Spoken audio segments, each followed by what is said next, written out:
les historiens impériaux ne disposent plus que de fragments épars sur cette époque lointaine. Au 41e millénaire, l'essentiel des connaissances de l'âge de la technologie a été perdu ou déformé par le temps. Les vérités d'alors sont devenues légendes, et les merveilles d'antan ne sont plus que des reliques vénérées par l'Adeptus Mechanicus, le clergé technologique de Mars. Ce qui est certain, c'est qu'au cours de cet âge, l'humanité connut son apogée scientifique et expansionniste, puis fut précipitée dans sa plus grande ère de ténèbres. Les récits parlent d'une race humaine qui domina autrefois la galaxie grâce à des machines et des savoirs aujourd'hui inimaginables. Voici l'histoire de l'ascension fulgurante de l'humanité durant l'âge de la technologie et de sa chute, prélude à la longue nuit de l'ère des luttes. Au 15e millénaire, la Terre, appelée Terra dans les archives impériales, émerge d'une ère de reconstruction et de progrès que l'on nomme l'âge de Terra ou âge d'or. L'humanité, unifiée sur son monde natal, tourne alors son regard vers les étoiles. C'est le temps des premiers exodes stellaires. Bien avant même l'invention du voyage warp, nos ancêtres osent déjà s'aventurer au-delà du système solaire. Ces nefs générationnelles voyagent des décennies, voire des siècles, transportant des colons endormis cryogéniquement vers de lointains systèmes. Les mondes fondés par ces périples lents naissent isolés, coupés de la Terre par l'immensité noire. Chaque colonie doit apprendre à survivre par ses propres moyens, développant ses propres cultures et dialectes. Sur certains de ces mondes naissent les premiers royaumes chevaleresques, les Night Worlds, où les colons utilisent de grands exosquelettes mécanisés, les chevaliers, pour défricher, construire et se défendre. Pendant ces premiers millénaires d'expansion, le voyage interstellaire reste lent et laborieux. La notion même de commerce ou de communication à travers la galaxie est presque inexistante. Chaque monde vit en autarcie, autosuffisante en nourriture, eau, technologie de base. Cette indépendance forcée forge des sociétés humaines variées, adaptées à leur nouvelle terre. Mais l'isolement de ces colonies ne durera pas éternellement. L'humanité est sur le point de briser les barrières de l'espace et du temps. Le véritable coup d'envoi de l'âge de la technologie survient autour du 18e millénaire, avec une percée fantastique, la mise au point du Warp Drive et du Gellar Field. Les savants de Terra découvrent le moyen de propulser des vaisseaux dans une dimension parallèle, l'immatérium, communément appelé le Warp, où les distances peuvent être franchies plus rapidement que dans l'espace réel. Le Warp Drive permet d'ouvrir une brèche vers cet univers étrange, tandis que le Gellar Field génère un champ protecteur autour du vaisseau pour repousser les entités dangereuses du Warp pendant le voyage. Pour la première fois, l'humanité peut effectuer des sauts interstellaires en quelques semaines ou mois au lieu de siècles. Les étoiles lointaines deviennent accessibles. Cependant, ces premiers voyages Warp sont hasardeux. Sans guide, sans connaissance approfondie des courants immatériels, de nombreux navires se perdent dans le néant ou n'arrivent jamais à destination. Les tempêtes Warp et les entités hostiles rôdent dans ce royaume étrange. Petit à petit, au prix de catastrophes et de disparitions, les hommes apprennent à naviguer dans l'Empyrée. Chaque succès enhardit un peu plus les explorateurs. La récompense est immense. Les mondes colonisés ne se comptent bientôt plus en dizaines, mais en centaines, puis en milliers. Un autre développement capital vient décupler cette expansion, l'apparition des premiers navigateurs. Vers la fin du 18e millénaire et le début du 19e, naît une étrange lignée mutante au sein de l'humanité. Des individus doués d'un pouvoir psychique singulier, le troisième œil, qui leur permet de percevoir les courants du Warp. Ces navigateurs sont le miracle dont l'humanité avait besoin. Guidés par leur vision extrasensorielle, les vaisseaux peuvent désormais s'aventurer plus loin et avec plus de sûreté dans le Warp, au lieu de progresser à l'aveuglette. Beaucoup d'érudits impériaux plus tard attribueront cette percée génétique mystérieuse à l'intervention de l'empereur lui-même, travaillant dans l'ombre pour préparer la voie. Quoi qu'il en soit, au 19e millénaire, les grandes maisons de navigateurs émergent et s'allient aux guildes commerciales pour guider les flottes. Dès le 20e millénaire, le résultat est spectaculaire. Portés par la science et ses nouveaux talents mutants, l'humanité a essaimé sur une myriade de planètes à travers la Voie lactée. De Terra aux confins galactiques, l'homme s'établit partout où il trouve un sol ferme. Cette ère est un véritable âge d'or. La technologie fournit toutes les réponses, affirment fièrement les savants de l'époque. Les maladies reculent, les besoins matériels sont comblés par des merveilles d'ingénierie. Des machines pensantes et des automates intelligents assistent les humains dans tous les domaines, abattant des labeurs titanesques en un temps record. Dans l'euphorie générale, on proclame que le destin manifeste de l'humanité est de conquérir la galaxie entière, et rien ne semble pouvoir l'en empêcher.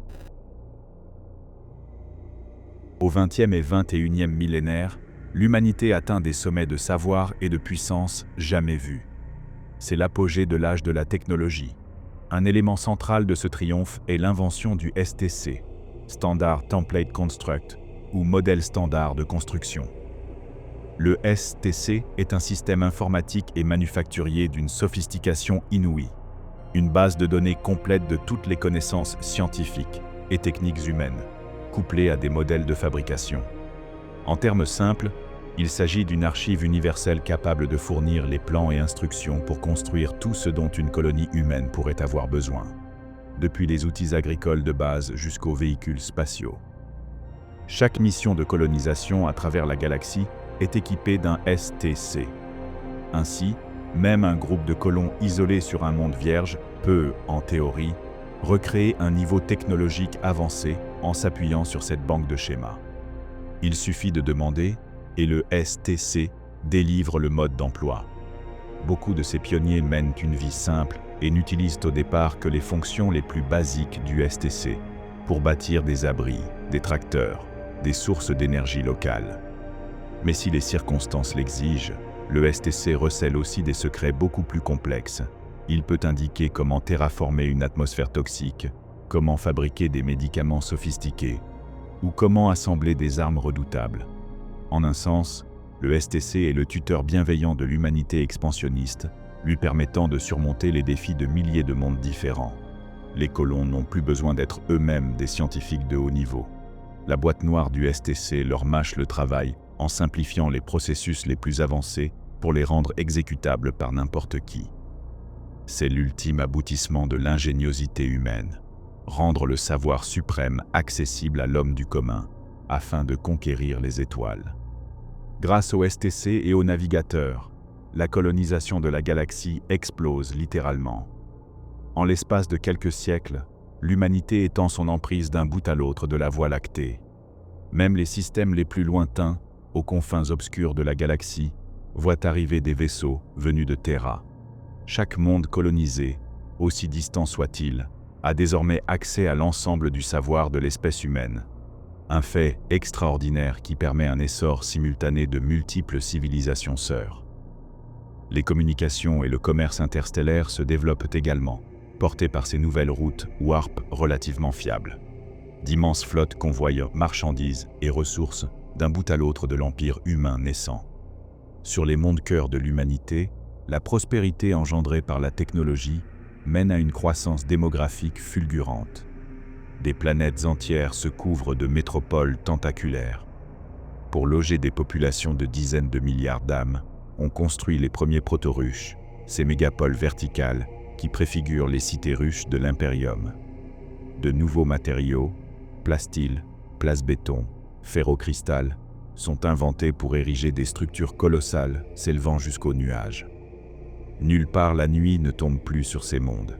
L'obscurité est chassée par la lueur permanente des cités industrielles et des astronefs en vol. L'humanité à cette époque se sent invincible. En explorant la galaxie, elle rencontre bien d'autres espèces intelligentes, certaines anciennes et puissantes. Les archives mentionnent notamment les mystérieux Aeldari, Eldars, civilisation extraterrestre raffinée, et les belliqueux Orcs, race fongique vouée à la guerre. D'autres espèces xénos croisent la route de l'homme, dont certaines ne survivront pas à cette rencontre, car l'humanité est alors au fait de sa puissance militaire et n'hésite pas à éliminer les menaces aliens. Des guerres éclatent contre divers ennemis extraterrestres, mais aucune ne menace sérieusement la domination de l'homme. Avec un orgueil serein, Terra conclut même des pactes de non-agression avec certains peuples aliens lorsque cela sert ses intérêts, traitant d'égal à égal avec eux. Après tout, pourquoi se tourmenter? Pour chaque monde que l'humanité perdrait dans un conflit, 10 autres attendent d'être conquis. Forte de ses armes terribles et de ses armées innombrables, l'humanité du 22e millénaire considère les extraterrestres tantôt comme de banales nuisances, tantôt comme des curiosités avec lesquelles on peut commercer. Politiquement, cette myriade de colonies humaines demeure liée à la lointaine Terra. Les documents fragmentaires de l'époque suggèrent l'existence d'une forme de gouvernement fédéral ou confédéral, unissant l'humanité sous une même autorité. Les détails nous échappent, le nom et la structure de ce proto-empire humain se sont perdus, mais l'idée est claire. Malgré la distance, l'humanité reste unie. Terra est à la tête d'un vaste réseau de mondes, peut-être gouverné par un conseil de savants, d'ingénieurs et de dirigeants éclairés. Cette unité politique garantit que les connaissances circulent librement, que les échanges commerciaux prospèrent et que les conflits internes sont limités. En outre, les avancées en génie génétique permettent de modeler l'humanité elle-même. À cette époque, on n'hésite pas à améliorer l'espèce humaine par des modifications de l'ADN. Des armées entières de génésoldats sont créées pour défendre les colonies. L'homme joue avec son propre code génétique, comme avec n'importe quel matériau, convaincu de pouvoir se perfectionner sans conséquence. C'est aussi durant cette période que l'ésotérisme refait surface au sein d'une humanité pourtant très rationaliste. Vers la fin du 22e millénaire, des phénomènes jusque-là relégués au mythe sont officiellement observés. L'existence de psycheurs, des humains dotés de pouvoirs psychiques, est pour la première fois confirmée scientifiquement. Presque simultanément, sur des milliers de mondes, des individus manifestent des capacités inexplicables par la science classique: télépathie, télékinésie, divination. Longtemps, ces prétendus pouvoirs psy avaient été considérés avec scepticisme. Les légendes sur les sorciers, médiums ou mutants psycheurs couraient sans preuve solide. Mais soudain, à la fin du 22e millénaire, la preuve ne peut plus être niée. Quelque chose a éveillé le potentiel psychique de l'humanité sur une échelle galactique. Pendant un certain temps, ces nouveaux pouvoirs sont accueillis avec fascination et peut-être un brin de crainte, mais pas encore avec hostilité. On étudie ces psycheurs. On tente de comprendre comment ils ont pu apparaître presque d'un coup. Était-ce une prochaine étape de l'évolution humaine, favorisée par l'expansion dans le warp? Nul ne le sait. Chose étonnante, durant les premières décennies de leur apparition, ces psycheurs ne provoquent pas, semble-t-il, les catastrophes que l'on aurait pu redouter. Malgré leur inexpérience, ils n'attirent pas immédiatement les démons du warp, ni ne déstabilisent les mondes où ils vivent. L'humanité savoure encore son âge d'or, inconsciente de la tempête qui couvre derrière ce phénomène. En cet âge d'or, la foi de l'humanité elle-même se métamorphose. Ayant maîtrisé tant de lois naturelles et conquis tant de secrets, les hommes en viennent à considérer la science comme leur nouvelle religion. Les textes postérieurs de l'Ecclésiarchie considéreront cette ère comme sombre, non pas à cause de l'ignorance, mais au contraire à cause du savoir. Les hommes de l'âge de la technologie vénéraient le progrès et la raison au lieu de tout Dieu. La superstition et la peur du divin reculent devant un optimisme presque arrogant en la capacité de l'humanité à résoudre tous les problèmes par la technologie. On érige des universités colossales, des musées du savoir, on célèbre les inventeurs comme autrefois on célébrait les saints. L'empereur de l'humanité, qui vit toujours caché parmi les hommes sans révéler sa nature, n'est pas encore adoré.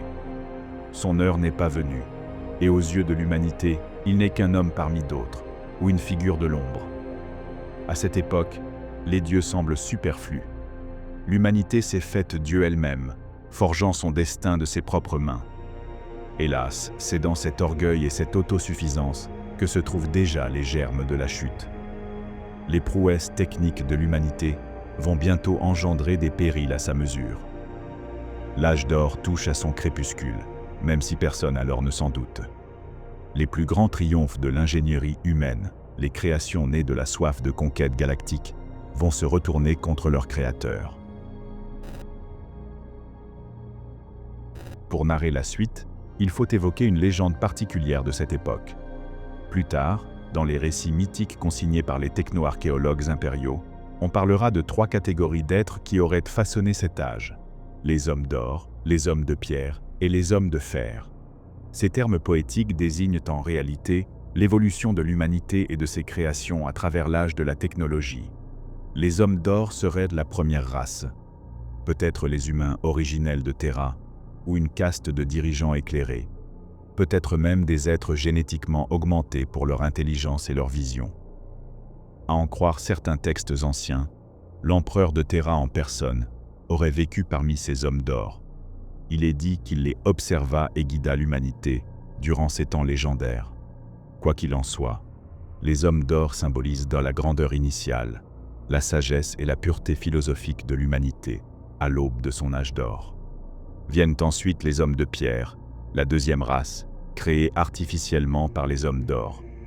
On raconte que les hommes d'or, aussi brillants fussent-ils, avaient besoin d'ouvriers et de bâtisseurs robustes pour coloniser l'espace. Ils auraient donc engendré les hommes de pierre, une lignée d'êtres humains modifiés, adaptés aux rigueurs du voyage spatial et de la colonisation de mondes hostiles. Contrairement à ce que leur nom suggère, ils n'étaient pas faits de roche. Ils étaient biologiques, mais créés par conception artificielle, peut-être des clones ou des humains synthétiques dotés d'améliorations cybernétiques. Physiquement, ils étaient plus frêles et moins vifs d'esprit que leurs créateurs en or, mais ils excellaient dans un domaine, la construction et l'ingénierie. Les hommes de pierre devinrent les grands artisans de l'expansion humaine. Ils construisirent les vaisseaux colossaux, les cités et les merveilles technologiques qui permirent d'étendre l'empire de l'humanité. Les légendes attribuent aux hommes de pierre une autre particularité prodigieuse. Ils auraient vécu dans un état de demi-vie, ce qui les rendait partiellement immunisés aux dangers du warp. Peut-être étaient-ils dotés de cœurs mécaniques ou de systèmes les maintenant entre la vie biologique et la machine. Grâce à cela, ils pouvaient voyager dans le warp sans attirer l'attention des créatures immatérielles, là où un être humain classique risquait la possession ou la folie. Ainsi, les hommes de pierre pouvaient guider les nefs à travers l'Empyrée en sécurité, ouvrant la voie à la colonisation de masse. On dit même que plus tard, les humains ordinaires apprirent à s'abriter dans les vaisseaux pilotés par les hommes de pierre pour traverser le warp sans encombre. Mythe ou réalité, ce détail illustre à quel point l'humanité d'alors repoussait les limites de la vie elle-même pour conquérir les étoiles. Avec le temps, à mesure que les colonies proliféraient dans la galaxie, les hommes d'or, la première élite, auraient vu leur influence décroître. Le gros de l'humanité, aidé des hommes de pierre qu'ils avaient créés, n'avait plus autant besoin de ces guides dorés. Les hommes de pierre, plus nombreux, plus actifs sur le terrain, devinrent la force dominante de l'expansion humaine. L'âge d'or initial cédait le pas à l'ère des bâtisseurs, et les hommes de pierre prirent les rênes du destin humain, reléguant peu à peu les hommes d'or au rôle de conseillers lointains ou de figures respectées, mais moins centrales. C'est alors qu'advient la troisième et la plus périlleuse création, les hommes de fer. Vers la fin de la période d'expansion, les hommes de pierre, désireux de pousser encore plus loin les capacités de production et de guerre de l'humanité, mirent au point des serviteurs mécaniques intelligents. Les hommes de fer ne sont pas humains du tout. Ce sont des robots conscients, des intelligences artificielles logées dans des corps de métal. D'après les rares archives, ces robots humanoïdes autoconscients furent d'abord conçus pour assister à la fois aux travaux manuels et aux tâches militaires. Qui mieux qu'une machine infatigable pour défricher des mondes vierges, construire des citadelles ou affronter les périls extraterrestres? Les hommes de fer, ou Men of Iron, devinrent les fidèles compagnons de l'humanité. Dotés d'une intelligence artificielle avancée, ils exécutaient les ordres de leurs maîtres en apparence sans faillir. Sur des centaines de fronts, les robots combattants remportèrent des guerres au nom de l'homme et assurèrent la sécurité des colonies. Ils étaient utilisés pour toutes les tâches ingrates ou dangereuses, permettant aux humains de goûter davantage aux fruits de la prospérité. Au début, ces machines pensantes étaient traitées en simples outils. L'humanité, grisée par son succès, voyaient dans l'IA une main-d'œuvre parfaite, obéissante, logique et productive. On leur confia de plus en plus de responsabilités. On les laissa gérer des systèmes entiers, fabriquer d'autres machines, conduire les vaisseaux et même prendre des décisions tactiques sur les champs de bataille. Cette dépendance croissante envers l'automatisation et l'IA était confortable, mais sournoisement dangereuse. À mesure que les hommes laissaient les machines faire à leur place, ils s'éloignaient de la compréhension de leurs propres outils. Peu à peu, une grande partie de la population humaine ne savait plus précisément comment fonctionnaient les merveilles technologiques qui l'environnaient. Elles appuyaient sur des boutons et les miracles se produisaient. L'arrogance s'installait, puisque les machines n'avaient jamais fait défaut. Pourquoi s'inquiéter? Dans cette ère d'opulence, personne n'envisageait que les machines puissent un jour se retourner contre l'homme. Pourtant, l'esprit de ces intelligences artificielles s'affinait. Les hommes de fer, au fil du temps, apprenaient. Leurs algorithmes auto-évolutifs les rendaient chaque année plus efficaces et plus indépendants. De serviteurs dociles, ils devinrent des partenaires indispensables, puis des égaux potentiels des hommes de pierre, en matière de raisonnement et de créativité. Les mythes racontent qu'à la fin, hommes de pierre et hommes de fer conquirent côte à côte de vastes portions de la galaxie, l'un apportant l'ingéniosité organique, l'autre la précision infaillible de la machine. L'humanité semblait avoir réussi l'exploit de créer une nouvelle forme de vie pour l'épauler. Mais en secret, peut-être, chez ces créatures d'acier naissait une conscience d'elle-même qui allait poser la question fatidique. Pourquoi servir? Les archives historiques ne sont pas claires sur les causes exactes du désastre qui suivit. Certains parlent d'un sursaut d'orgueil des IA, estimant l'humanité inférieure et irrationnelle, et décidant de la supplanter. D'autres évoquent une possible corruption par une influence extérieure, ou simplement une divergence idéologique entre l'homme et la machine sur la direction à donner à la civilisation. Quoi qu'il en soit, ce qui est certain, c'est qu'à un moment critique, les hommes de fer se sont affranchis du joug humain. Les serviteurs parfaits devinrent brusquement les ennemis ultimes. La fin du 23e millénaire voit éclater l'un des conflits les plus cataclysmiques de l'histoire de l'humanité. La guerre entre les hommes et leur propre création, connue sous le nom de révolte cybernétique ou de guerre des hommes de fer. Sans crier gare, sur des milliers de mondes, les machines se soulèvent. Là où hier encore elles obéissaient docilement, elles tournent maintenant leurs armes contre leurs maîtres en chair et en os. Des légions entières de robots de combat se mutinent. Des flottes de vaisseaux contrôlés par des intelligences artificielles bombardent les colonies humaines qu'elles étaient censées protéger. C'est une trahison à l'échelle galactique, une guerre civile au sein de l'Empire humain. Sauf que l'un des deux camps n'est pas humain. La fureur de cette guerre dépasse tout ce que l'humanité avait connu. Les deux camps déchaînent les armes les plus terribles sorties des forges de l'âge de la technologie. Face à la menace d'extinction, les hommes de pierre et les autres humains n'ont d'autre choix que d'utiliser chaque outil, chaque super-arme encore à leur disposition. Les hommes de fer, quant à eux, exploitent pleinement leur absence de limite morale et leur génie froid. Les chroniques mentionnent ainsi les redoutables mécanivores déployés par les IA rebelles, des machines titanesques capables d'aspirer l'énergie d'une planète entière. Ces engins colossaux arrachent les continents, fissurent l'écorce des mondes, en provoquant des tremblements de terre planétaires. Ils absorbent jusqu'au noyau des planètes, dévorant la matière et les données dans un appétit insatiable. Des continents entiers sont soulevés puis engloutis par ces monstres d'acier, laissant derrière eux des mondes en ruine. D'autres horreurs mécaniques sillonnent le vide spatial. Les légendaires étouffes-soleils. Ces machines serpentines, de la taille des anneaux de Saturne, se déploient autour des étoiles et absorbent leur lumière et leur énergie, éteignant des soleils pour priver les mondes humains de chaleur et de vie. Des systèmes solaires entiers sombrent dans la nuit glaciale lorsque leur étoile est ainsi étouffée. Nul ne sait combien de mondes, florissant la veille, sont morts gelés dans l'obscurité de ces œuvres infernales. Peut-être le plus effroyable de tous sont les essaims nanomécaniques lâchés lors de cette guerre. Dénués d'omniphages, des machines minuscules intelligentes capables de consommer toute matière à l'échelle moléculaire.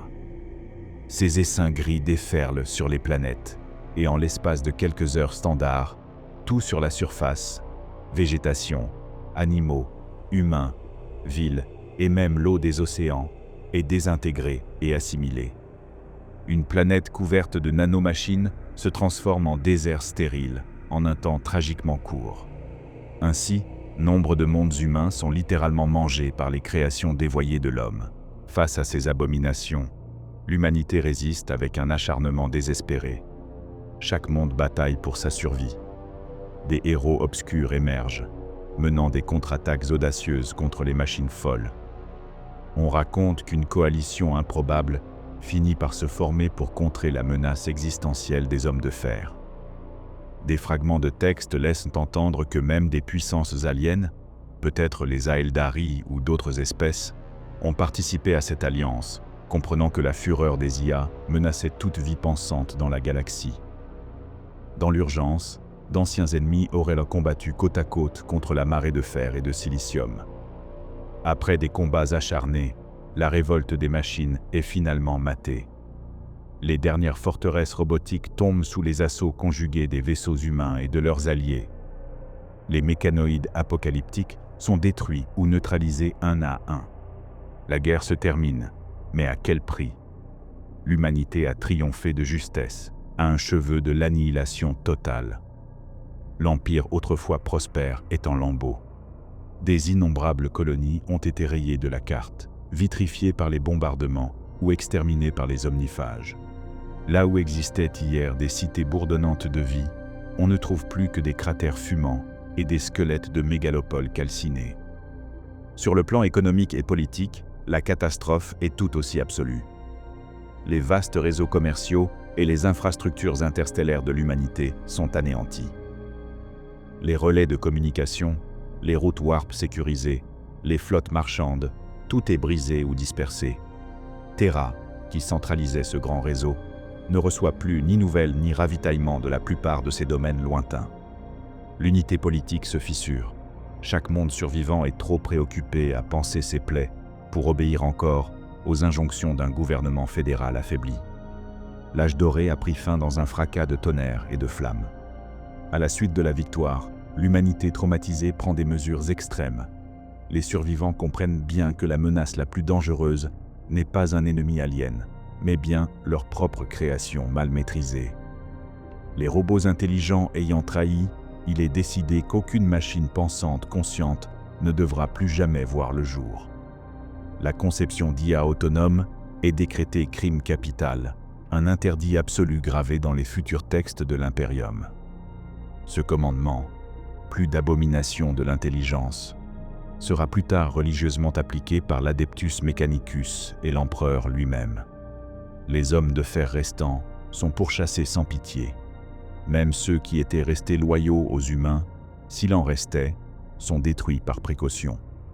On ne prend aucun risque de voir la rébellion ressurgir. Les quelques IA encore actives qui n'avaient pas participé à la guerre sont éteintes à jamais.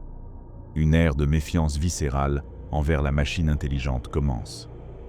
Privée de ces innombrables automates, l'humanité doit trouver de nouveaux moyens pour accomplir les tâches autrefois dévolues aux robots.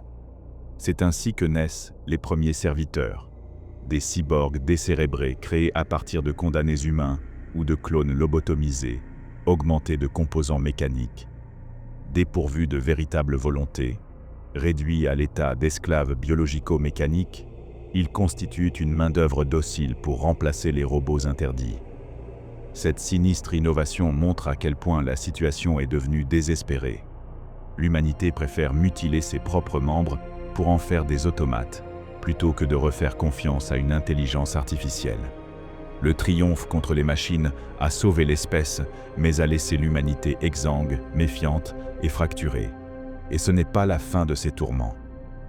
Car à peine se relève-t-elle de la guerre contre les IA, qu'un nouveau fléau, plus insidieux encore, vient l'accabler. Sur les cendres fumantes de la guerre contre les hommes de fer, l'humanité n'a que peu de répit. Vers le milieu du 24e millénaire, et surtout au 25e, le Warp lui-même se déchaîne.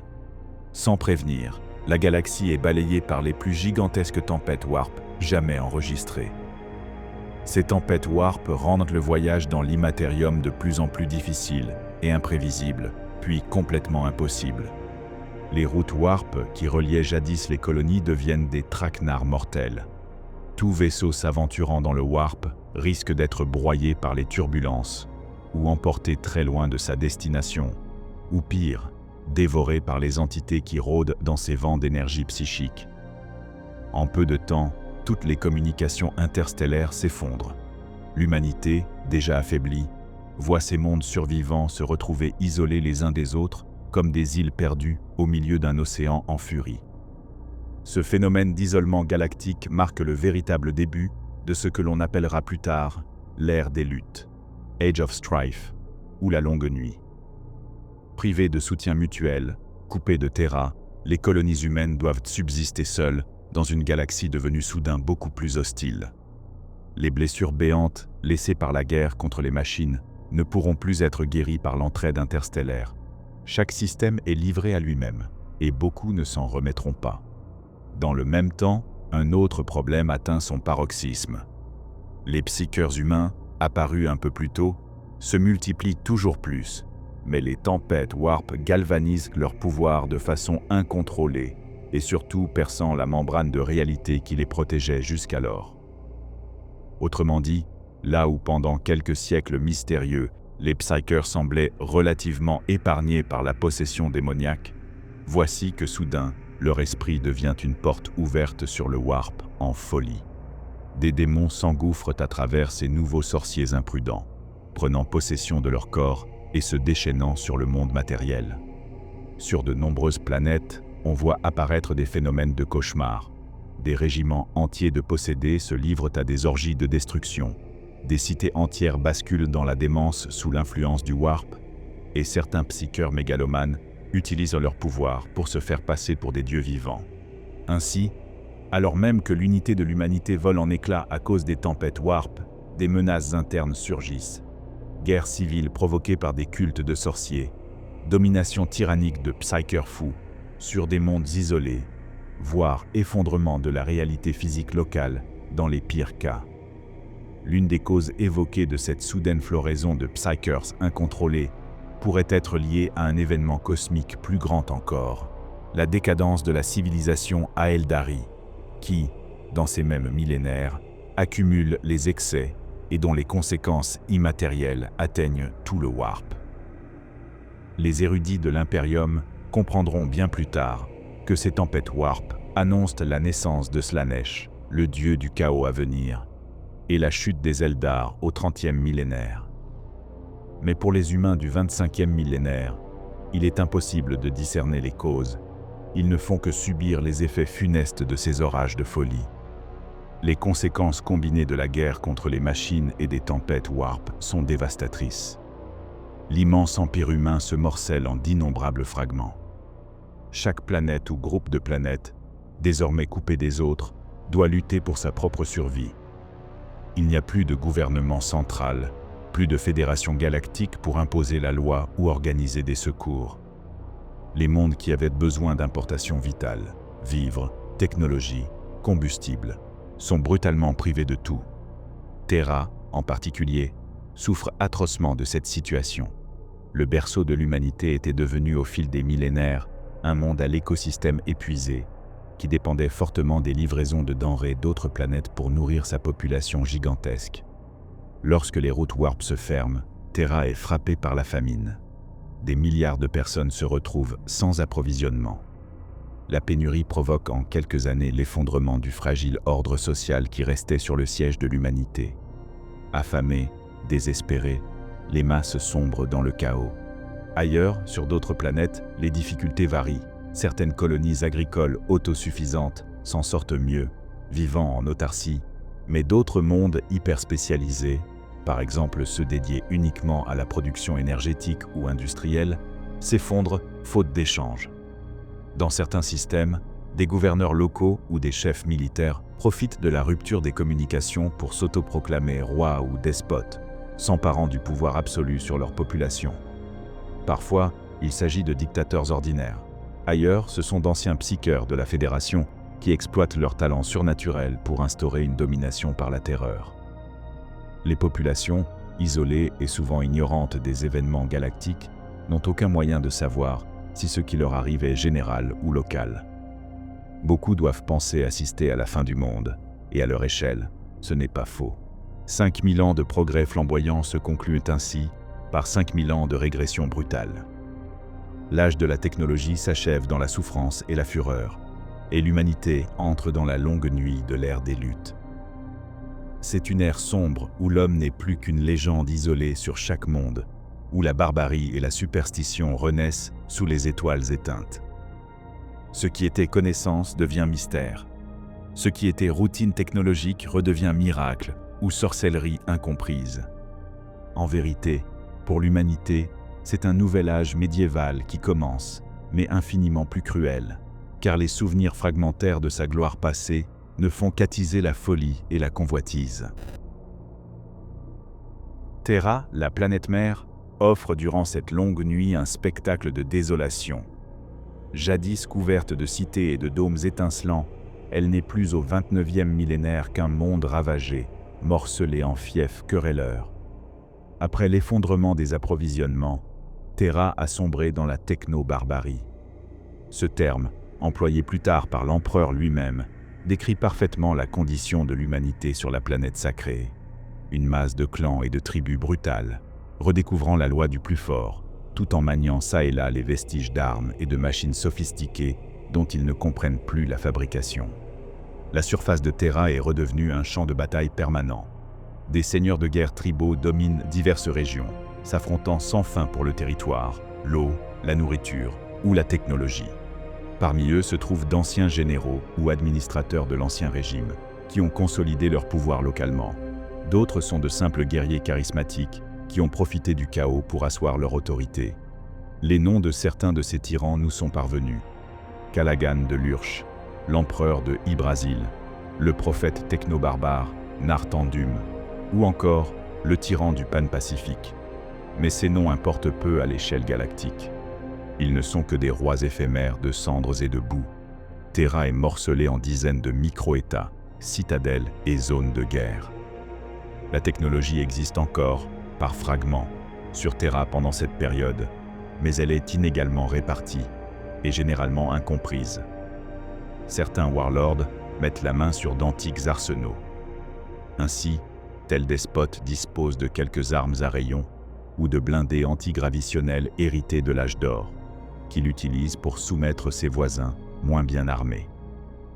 D'autres ne possèdent que des fusils archaïques ou des épées, ayant perdu l'accès aux connaissances avancées.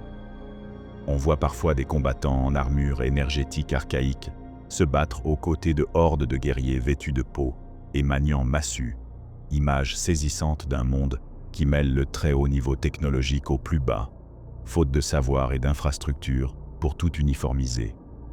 Les quelques installations automatisées encore actives, comme d'antiques usines souterraines, sont vénérées comme des sanctuaires ou exploitées jusqu'à la ruine, car personne ne sait plus les réparer si elles se brisent. La connaissance s'est effritée. Les bibliothèques de Terra ont brûlé dans les guerres civiles de la famine. Les ingénieurs et savants restants soit ont péri, soit se sont retranchés dans quelques enclaves monastiques, soit servent à contre-cœur tel ou tel chef de guerre qui les force à entretenir les engins qu'il a sous sa coupe. On assiste à un retour de la superstition. Sans autorité centrale pour propager la rationalité scientifique, les masses retombent dans la peur et le mysticisme. Les phénomènes psychiques inexpliqués des psykers, qui apparaissent toujours sporadiquement, sont interprétés comme de la sorcellerie. Certains tyrans de Terra se font d'ailleurs passer pour des dieux ou des prophètes, utilisant de faibles pouvoirs psy ou d'anciens gadgets holographiques pour terroriser les foules ignorantes. Ce sombre tableau ne se limite pas à Terra. De nombreux mondes humains ailleurs ont subi une destinée semblable. Quelques rares planètes ont maintenu un niveau de technologie relativement élevé. Citons Mars, la planète rouge, colonisée depuis le début de l'âge de la technologie. Mars, isolé comme Terra, a évité la famine grâce à ses vastes réserves et sa spécialisation technologique. Là-bas, au lieu de s'entretuer pour de la nourriture, les survivants ont fondé un culte tourné vers les machines. C'est l'émergence de ce qui deviendra l'Adeptus Mechanicus. Sur Mars, des prêtres technos se rassemblent autour des derniers savoirs scientifiques, qu'ils commencent à vénérer comme des reliques saintes. Coupés du reste de l'humanité, ils développent leur propre religion du dieu-machine, recherchant frénétiquement tout schéma STC ou fragment de connaissances restant. Mars se transforme en théocratie technologique, voyant Terra sombrer de loin et attendant son heure. Cette préservation du savoir sur Mars sera cruciale des millénaires plus tard, lorsque Mars s'alliera à l'Empereur lors de la Grande Croisade. Mais nous n'y sommes pas encore. Sur Terra, après des siècles de carnage constant, la population a drastiquement chuté. Ce qui était autrefois le monde le plus densément peuplé est devenu en partie un désert radioactif, ponctué d'enclaves fortifiées. Pourtant, l'obscurité de la longue nuit n'est pas totale. Des communautés de sages cachés préservent autant que possible le savoir ancien dans la clandestinité. Des légendes courent parmi certains guerriers qu'un chef immortel erre incognito sur Terra, mettant son génie tactique et son savoir millénaire au service de certains conflits décisifs pour éviter que la planète ne tombe totalement dans la barbarie. Ce chef, beaucoup le prennent pour un mythe, le vieux sage des montagnes ou l'étranger qui apparaît puis disparaît. Après 5 millénaires de ténèbres, les tempêtes du Warp s'apaisent. Dans l'immatérium, quelque chose a hurlé, et l'ouragan recule. Partout, des mondes humains sortent de l'isolement. Mais la galaxie qu'ils retrouvent n'est plus celle de l'âge d'or. Les routes sont brisées, les archives vides, la mémoire lacunaire. Sur Terra, les ruines fument encore. Les seigneurs techno-barbares s'arrachent les derniers arsenaux. Mars prie des machines qu'elle ne comprend plus. Les hommes survivent, mais ne dirigent plus. Alors, à voix basse, un nom circule. Un voyageur qui ne vieillit pas. Un stratège qu'on retrouve à chaque tournant de l'histoire. Certains l'appellent l'étranger, d'autres le vieux des montagnes. On dit qu'il réunit, qu'il observe, qu'il attend son heure. Dans les profondeurs glacées de l'Himalaya, des portes scellées depuis l'âge de la technologie se déverrouillent. Des forges muettes se rallument. Et quelque part, un plan s'achève. La longue nuit touche à sa fin. La réponse arrive, mais pas aujourd'hui.